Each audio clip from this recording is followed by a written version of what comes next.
Kwento ng oras ng kama, Snow White. Noong unang panahon, may isang magandang dalaga na nagngangalang Snow White. Siya ay nanirahan kasama ang kanyang masamang ina, ang Reyna, na labis na naiinggit sa kanyang kagandahan. Isang araw, tinanong ng Reyna ang kanyang mahiwagang salamin kung sino ang pinakamaganda sa lupain. Sumagot ang salamin na si Snow White. Galit na galit ang Reyna at inutusan ang isang mangangaso na dalhin si Snow White sa kagubatan at patayin siya.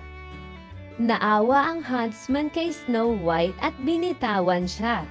Naglibot si Snow White sa kagubatan hanggang sa makarating siya sa isang cottage. Pumasok siya sa loob at nalaman niyang pag-aari iyon ng 7 duwende na wala sa trabaho.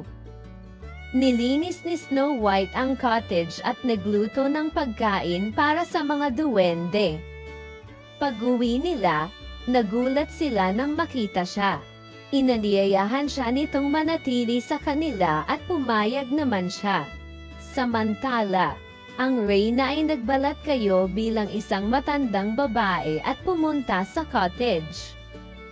Binigyan niya si Snow White ng may laso na mansanas para kainin. Kumagat si Snow White at nakatulog ng mahimbing. Inakala ng mga duwende na siya ay patay na at inilagay siya sa isang salamin na kabaong sa kagubatan. Isang prinsipe ang dumating sa kabaong at umibig kay Snow White. Hinalikan siya nito at naputol ang piraso ng mansanas, nagising siya. Ang prinsipe at si Snow White ay ikinasal at namuhay ng maligaya magpakailanman. Narito ang ilang karagdagang detalye tungkol sa kwento. Ang Reyna ay labis na nagseselos sa kagandahan ni Snow White na gusto niya itong patayin. Naawa ang huntsman kay Snow White at binitawan siya.